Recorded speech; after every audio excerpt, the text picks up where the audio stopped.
Fiona dengan NIM 22051204157 dari kelas Teknik Informatika D. Sebelum saya menjelaskan mengenai sejarah internet, pasti kalian sudah tahu mengenai internet.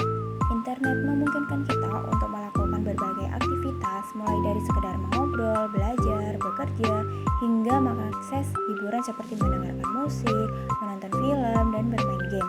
Menurut hasil survei Susenas 2021 yang dilakukan oleh Badan Pusat Statistik atau BPS pada 2021, sebanyak 62,10% populasi Indonesia sudah mengakses internet.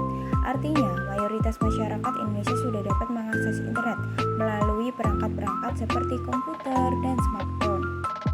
Internet juga memiliki beberapa manfaat. Yang pertama, sebagai sarana konektivitas dan komunikasi yang mampu menghubungkan satu orang dengan orang lain, misalnya dengan mengirim email atau video call ke luar negeri yang dilakukan dengan hitungan detik saja. Yang kedua, sumber beragam wawasan ilmu dan pengetahuan. Berbeda dengan masa lalu, hanya sebagian kecil orang yang memiliki akses cukup baik yang dapat memperoleh ilmu sekaligus wawasan luas. Karena sumber wawasan sekaligus ilmu pengetahuan cukup terbatas, tidak cukup diperoleh dari sekolah lokal saja. Namun kini fungsi internet hadir untuk mempermudah semua orang untuk mencari wawasan seluas-luasnya. Yang ketiga, menghemat biaya dan waktu. Dengan menggunakan internet, kita bisa menghemat waktu sekaligus biaya sangat banyak. Internet bisa mengirimkan beragam data dan dokumen elektronik. Yang keempat, memperluas ruang pertemanan. Yang kelima, sangat efektif mensukseskan bisnis atau usaha. Internet memiliki suatu manfaat penting atau yang biasa disebut sebagai Internet of Things.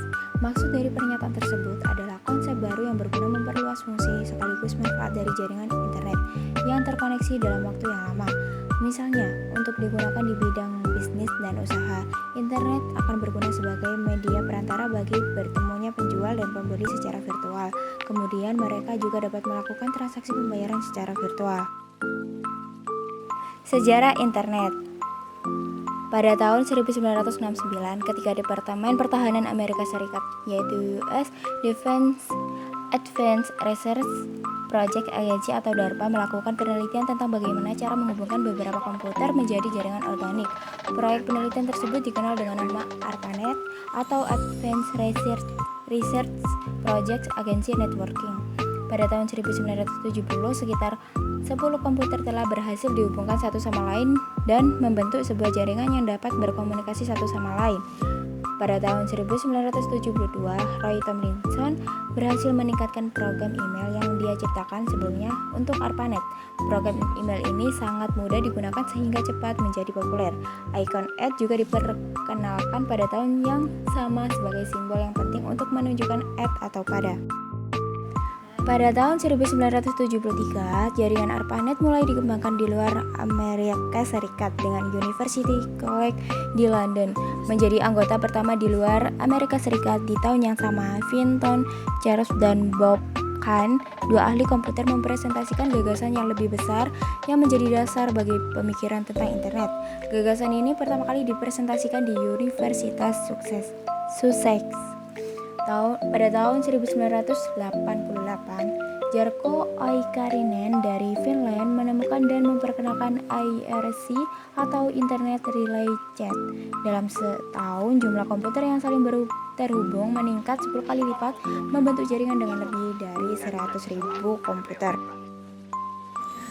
Puncak perkembangan internet adalah pada tahun 1990 di mana Tim Berners-Lee menemukan program editor dan browser yang memungkinkan komputer untuk saling terhubung dan membentuk jaringan yang kemudian disebut sebagai WWW atau World Wide Web.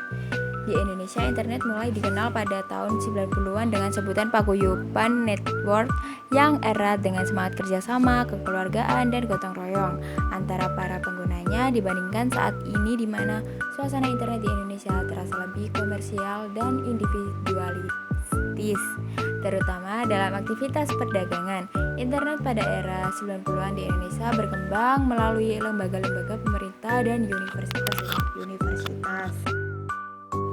Internet masuk ke Indonesia setelah muncul NIC. Internet masuk ke Indonesia pada 1994. Pada saat itu, internet di Indonesia dikenal dengan nama unik, yaitu Paguyuban Network. Nama-nama seperti RMS, Ibrahim, Adi Sumarta, Suryono, Muhammad Ihsan, Futurabi, Sobikto, Firman Siregar, Adi Idrayanto, dan Ono Purbo tercatat sebagai beberapa tokoh pengembang sejarah awal internet di Indonesia, tepatnya sekitar 1992 sampai 1994. Kini internet sudah berkembang pesat. Saat ini banyak negara yang berlomba-lomba untuk berusaha memenuhi dan memperluas jangkauan internet menggunakan satelit. Di lain sisi, industri teknologi juga berpacu mengembangkan jaringan mulai dari 2G, 3G, 4G, dan sampai sekarang 5G. Selanjutnya, apakah kalian tahu perbedaan internet, intranet, dan extranet? Jadi, kalau internet itu mampu menghubungkan banyak jaringan komputer di seluruh dunia. Jaringan internet tidak hanya menghubungkan suatu perusahaan atau daerah, melainkan seluruh dunia. Tapi kalau intranet digunakan untuk mempercepat proses pertukaran informasi atau data dalam perusahaan atau organisasi. Biasanya intranet dioperasikan memakai LAN atau Local Area Network atau One Wide Area Network. Fungsi utama internet adalah menghubungkan satu komputer dengan komputer lain atau perangkat jaringan di internal perusahaan.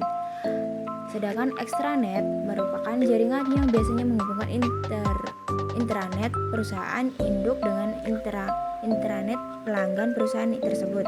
Jadi proses komunikasi dan pengiriman informasi menjadi lebih mudah. Fungsi utama extranet ialah mempermudah pertukaran data dalam skala besar dari suatu perusahaan ke perusahaan lain. Extranet juga berfungsi sebagai penyedia akses yang berisikan informasi dan basis data penting untuk keperluan bisnis.